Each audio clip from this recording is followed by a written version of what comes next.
ونعوذ بالله من شرور أنفسنا ومن سيئات أعمالنا من يهده الله فلا مضل له ومن يضلل فلا هادي له ونشهد أن لا إله إلا الله ونشهد أن محمدا عبده ورسوله الذي أرسله بالحق بشيرا ونذيرا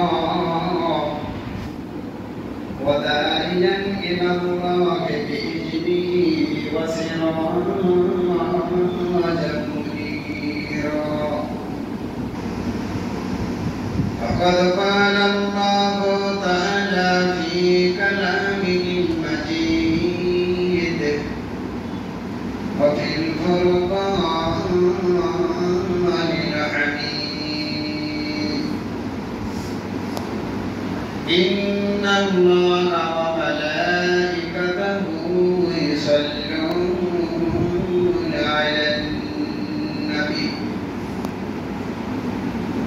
يا أيها الذين آمنوا صلوا عليه وسلموا تسليما اللهم صل على سيدنا مولانا محمد وعلى آل سيدنا مولانا محمد মোদের নবী প্রাণের ছবি মোদের নবী প্রাণের ছবি আসিবে না আর জগতে উম্মতের লাগি কাঁদিছেন তিনি আছেন শুয়ে মদিনাতে আল্লাহুম্মা সাল্লি আলা সাইয়্যিদিনা মাওলানা মুহাম্মদ ওয়া আলা আলি সাইয়্যিদিনা মাওলানা মুহাম্মদ আই নবীজির ইন্তেকালে চমকে ওঠে ত্রিভুবন আকাশ কাঁদে বাতান কাঁদে কাঁদে উলার সিংহাসন আল্লাহুম্মা সাল্লি আলা সাইয়্যিদিনা মাওলানা মুহাম্মদ ওয়া আলা আলি সাইয়্যিদিনা মাওলানা মুহাম্মদ জোরে সূরা মুহাম্মদ से पढ़ी ला इलाहा इल्लल्लाह ला इलाहा इल्लल्लाह ला इलाहा इल्लल्लाह मुहम्मदुर रासूलुल्लाह आदम नबी सफीउल्लाह नूह नबी जबीरुल्लाह ইব্রাহিম নবী খলিলুল্লাহ আমাদের নবী হাবিবুল্লাহ লা ইলাহা ইল্লাল্লাহ লা ইলাহা ইল্লাল্লাহ লা ইলাহা ইল্লাল্লাহ মুহাম্মাদুর রাসূলুল্লাহ হাসবি রাব্বি জাল্লাল্লাহ মা ফি কলবি গায়রুল্লাহ নূর মুহাম্মদ সাল্লাল্লাহু লা ইলাহা ইল্লাল্লাহ লা ইলাহা ইল্লাল্লাহ লা ইলাহা ইল্লাল্লাহ মুহাম্মাদুর রাসূলুল্লাহ আম্মা বাদ আউযু বিল্লাহি মিনাশ শাইতানির রাজীম বিসমিল্লাহির রহমানির রহিম। শ্রদ্ধেয় নামাজি মুত্তাকি পরহেজগারি বাপেরা ভাইরা জ্ঞানী গুণী সম্মানী বাপেরা, মহান রব্বুল আলামিনের দরবারে কোটি কোটি শুকরিয়া যে রব্বুল আলামিন আমাদেরকে ভালোবেসে আমরা দুনিয়ায় কাজে বিভিন্ন কাজে রত ছিলাম, কেউ চাকরি করি, কেউ ক্ষেত খামারে কাজ করি, কেউ ব্যবসা করি। তো আল্লাহ পাক সেই কাজ থেকে কিছুক্ষণ বিরত রেখে তার হুকুম পালন করার জন্য পৃথিবীর মধ্যে শ্রেষ্ঠতম জায়গা তানার ঘর, সেই ঘরে আমরা উপস্থিত হতে পেরেছি। আমরা প্রত্যেকেই আশাবাদী যে আল্লাহ পাক আমাদেরকে কবুল করবেন বলেই তানার ঘরে ডেকে নিয়েছে। এর জন্য শুকরিয়া হেসে বলি আলহামদুলিল্লাহ। আমাদের মৃত্যু হবে আমরা জানি, মৃত্যুর পর আবাদান আবাদান কবরে থাকতে হবে তাও জানি, মৃত্যুর পরে কবরে কি কি প্রশ্ন করা হবে তাও জানি, কিন্তু এখন আমরা প্রশ্নের উত্তর তৈরি করতে পারিনি। মহান রব্বুল আলামিনের দরবারে শুকরিয়া যে রব্বুল আলামিন আমাদেরকে রমজান মাস পাইয়ে দিয়েছে। সেই জন্য আমরা প্রত্যেকে আশাবাদী যে আল্লাহ পাক আমাদের রমজান মাসের পাইয়ে দেওয়ার জন্য আমরা সবাই যেন গুনাহ মুক্ত হতে পারি, গুনাহ থেকে বেঁচে যেতে পারি, গুনাহ মাফ করে নিতে পারি। এই মাস বড় বরকতপূর্ণ মাস। আমি রোজা রেখেছি এই নয় সারাদিন পানাহার বন্ধ করেছি যে আমার রোজা পালন হয়ে যাবে, ব্যাপারটি নয়। আমি পান করিনি, পানাহার বন্ধ করেছি বলেই রোজা সব পেয়ে যাব না। রোজা রাখতে গেলে আপনাকে এগুলো মেনে চলতে হবে। কি কি মেনে চলবেন?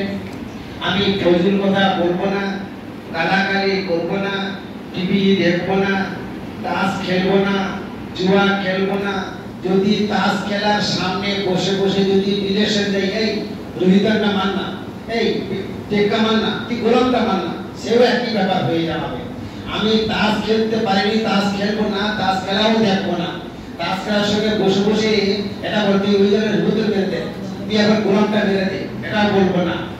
তাহলে আমি কি করব? যদি আপনার রোজা রাখতে পেরে যদি অসুবিধা হয়, যে রোজা রাখতে ভালো লাগছে না বা রোজা রাখতে বলতে বলতে বসে আড্ডা মারবো না, আপনাকে মেনে চলতে হবে। আমাকে ডাক্তার মানা করেছে রোজা রাখার কথা ডাক্তারি মতে, তা আমি কি করব? রোজাদারের সঙ্গে এমন ব্যবহার করব, এমন চলবো, এমন কথাবার্তা বলবো রোজাদার বুঝতে পারে যে আমি রোজা রেখেছি। তার সামনে বিড়ি খাবো না, সিগারেট খাবো না, চা পান করবো না, পানি পান করবো না, এমন ভাবে চলবো সেই জন্য বুঝতে পারে যে না ইনি রোজাদার। এই নয় রোজা রাখতে পারে ডাক্তার মানে ওভেন চালাবো না। হালাল জিনিসকে হারাম করা হয়েছে। চা খাওয়া জায়েজ, পানি খাওয়া জায়েজ, ভাত খাওয়া জায়েজ, কিন্তু রমজান মাসে দিনের বেলার জন্য নয়, সুস্থ শরীরে। তো আল্লাহ পাক বলেছে, যখন প্রিয় নবীর কাছে জিবরাইল আলাইহিস ফেরেশতা যখন এসে বলে, তিনি তিনবার আমিন বলেছিলেন।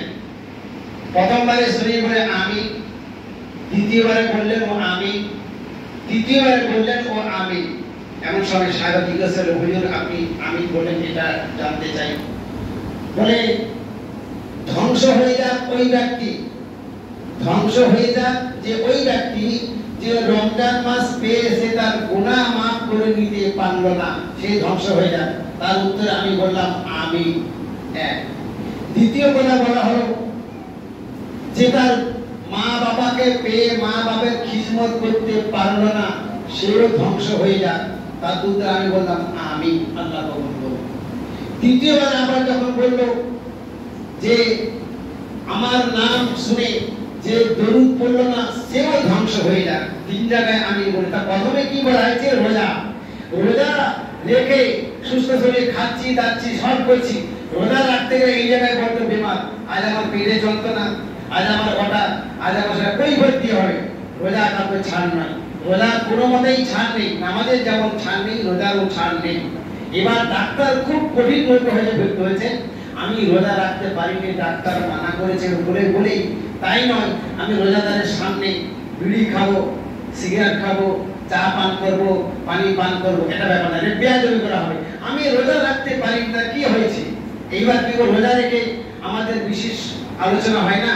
রোজা রেখে যত বন্ধু বান্ধব পেয়ে এক জায়গায় বসে আড্ডা দিয়ে গল্প হয়, তার সমালোচনা, তার বিল্লা রিপোর্ট, কার কি হয়েছে, এই যে বলে বসে একদম করে চলবে না।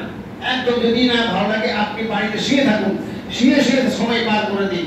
বন্ধু বান্ধবের সঙ্গে বসে যখন আড্ডা মারবেন রোজার ক্ষতি হবে, রোজার অঙ্গহানি হবে। অঙ্গহানি কাকে বলে? যেমন প্রতিবন্ধী, কারো হাত নেই, তার চোখ নেই, তার পা ফোড়া, তার নাক পাকা, এগুলো প্রতিবন্ধী। তদ্রূপ রোজাকে আমি কি পালন করতে বলে আপনাকে সব পঙ্কুভাবে পালন করতে হবে, তাহলে আমি রোজার পুরো সবটা পাবো। এই নয় রোজা রাখবো, লোক চায়, লোক বসে তাস খেলে তার নামে বসে বসে খেলবো, তার খেলাই না বলে আমি তো রোজাকে তাস খেলবো, বসে বিদেশ হতে চাই মানা আহারে একটা বাঁধতে বাঁধতে সে ভালো হতে রে, আর একটু রুহিতটা মান্না রে, সেখানে খেল না বলে বিদেশে, তাও চলবে না। আমরা কি করবো? রোজা রেখে জিকির আজগার করবো, এই নয় আমি মাঠে কাজ করছি জিকির করছি আল্লাহ আল্লাহ, এই নয়। জিকির করার অর্থ হলো স্মরণ করা। রোজা রেখে গিয়ে মাঠে কাজ করবো, কাজ করে আজানের টাইম, আজান হয়ে গেছে, মসজিদে চলে আসবো, মসজিদে ফৌরন চলে আসবো, নামাজের সঙ্গে জামাতের সঙ্গে নামাজটা আদায় করি। এইদিকে মুয়াজ্জিন হাঁকাচ্ছে হাইয়া আলাস সালাহ, হাইয়া আলাস সালাহ, ওরে মসজিদের কাতার দিয়ে সব পালা, ইমাম আর মুয়াজ্জিন তারা দুজনেই মিলে চালা, তাই না? এই হয়ে থাকে আমাদের। এদিকে মুয়াজ্জিন হাঁকছে হাইয়া আলাস সালাহ, এসো নামাজের জন্য এসো, মসজিদের কাজে সব পালা। আর নামাজ হলে শয়তান পালায়, নামাজ হলে মুসলমান সব পালাচ্ছে। তাহলে আমাদের কি হবে? আজ কেন দোয়া কবুল হয় না? আমাদের অনেক সমীক্ষার ব্যাপার আছে। আমি নামাজ পড়ছি, আমার পাশের বাড়ির ভাই নামাজ পড়ে না, আমার চাচা নামাজ পড়ে না, আমার ভাগনা নামাজ পড়ে না। কাল কিয়ামতের ময়দানে ওরা যখন জাহান্নামের আগুনে জ্বলবে আপনাকে কৈফিয়ত দিতে হবে। আপনি নামাজ পড়তে আসে, ওকে নামাজ কথা বলেননি, ওকে আযান শুনে আযানের কৈফিয়ত দেয়নি, আযানের সঙ্গে শুনে মসজিদে আসেনি, এ সবাইকে কৈফিয়ত দিতে হবে। আমি নামাজ পড়ছি আমারটাই ভালো হয় না, এ ভাই চল নামাজ পড়ছে না। আর বিশেষ করে এটা জানবেন, নামাজের কথা যখন আপনি বলতে যাবেন এর সমস্যা তৈরি হবে। যাদের 4 দিন নামাজ পড়তে ভারী একেবারে, এটা বলবে শুনতে হবে, এটা নয়। আল্লাহ পাক তোমার ওই কথাটা বলেন, আবার দিলটা যখন নরম হয়ে যায়, আমি একবারে জায়গায় 5 বার যাবো তার কাছে, এই চল না রে নামাজ পড়তে চল না, বলতে বলতে আল্লাহ পাক তখন তার দিনের আসর হয়ে যাবে, অটোমেটিক চলে আসবে। সেই জন্য বসি করে যে সমস্ত ভাইরা এখন রোজা রাখতে পারি না, আমরা রাখবো ইনশাআল্লাহ। যারা রেখেছি নামাজ পড়তে আসবো, নামাজের পা বলতে হয়ে রোজা রাখবো, নামাজ পড়া বেকার হয়ে গেল। তাহলে আমি পুরোপুরি নামাজের হক আদায় করতে পারলাম, রোজাটা পুরো পালন করতে পারলাম, তাহলে আমি সব পাবো। করবো ইনশাআল্লাহ। আল্লাহ পাক কোরআন থেকে শোনার থেকে বেশি বেশি আমল করার তৌফিক দান করুন। আর ভাই একটা কথা শুনে নেই, বিশেষ এলাকা এবছর মসজিদের তারাবির নামাজের ধার্য করা হয়েছে 300 টাকা। তারাবির নামাজের টাকা ধার্য করা হয়েছে 300 টাকা। আর যাদের মসজিদের কাজ হচ্ছে, যাদের ওয়াদা ছিল যে 500 টাকা, 200 টাকা, 100 টাকা, 1000 টাকা শীঘ্রই দিয়ে দেবেন। মসজিদের কাজ হয়ে গেছে, মিনারে কাজ করতে গিয়ে কিছু ঋণ হয়ে গেছে। আমরা প্রত্যেকেই খেয়াল করবো, আমরা যেসব এসেছি ভাইরা, যদি আমরা একটু সমীক্ষা করে দেখি, 1 টাকা ফকির নেয় না, 1 টাকা ফকির নেয় না। আমরা পার ডে প্রতিদিন যদি 1 টাকা করে মসজিদের কৌটায় যদি ফেলে রাখি, আল্লাহ যদি মসজিদ সোনার বানানো হয়ে যাবে। সে মেজাজ তো নেই, বন্ধু বান্ধবের সঙ্গে সিগারেট খাবো, বিড়ি খাবো, চা খাবো, 15, 20, 50, 60 ব্যয় হয়ে যাবে, কিন্তু মসজিদের দিকে দিতে গেলে বড্ড কষ্ট হয়। আপনি সুস্থ আছেন, রোজগার করেছেন, টাকা ভাগ করে নেবেন। আপনি 100 টাকা রোজগার করেছেন, 90 টাকা আপনার, 10 টাকা আপনার নয়, ভাগ করে নেবেন। 5 টাকা গ্রামের এতিম ফকির মিসকিন, আর 5 টাকা হবে মসজিদ মাদ্রাসায়, তাহলে আল্লাহ অনেক নেকি দেবে। এই ব্যাপারটা আমি রোজগার করছি, পয়সা আমার তো না, আল্লাহ পাক আপনাকে সুস্থ রেখেছে, তন্দুরুস্ত রেখেছে, তবে না আপনি রোজগার করতে পেরেছেন। আর যদি আপনাকে ঠ্যাং ভেঙে যদি পিজি হসপিটাল বা ক্যালকাটা মেডিকেল কলেজ বা ডায়মন্ড হারবার হসপিটালে যদি ঠ্যাং ধরে তুলে রেখে দিয়ে মাসের পর মাস রেখে দিতে পারতেন, আপনি কি রোজগার করতে পারতেন? পারতেন না। আপনাকে সুস্থ রেখেছে বলে তবে না আপনি রোজগার করতে পেরেছেন। তো সেই জন্য ভাই বলি, আপনি 100 টাকা রোজগার করেছেন, 90 টাকা আপনার, 10 টাকা আপনার নয়, ফকির মিসকিন এতিমকে দেবেন, আর 5 টাকা মসজিদ মাদ্রাসা দেবেন। আল্লাহ পাক অনেক বরকত করবে ইনশাআল্লাহ। আল্লাহ পাক খোলা থেকে শোনার থেকে বেশি বেশি আমল করে তৌফিক। আমিন ওয়া আখির দাওয়ানা আলহামদুলিল্লাহি রাব্বিল আলামিন। সবাই দাঁড়িয়ে সুন্দর করে নেন।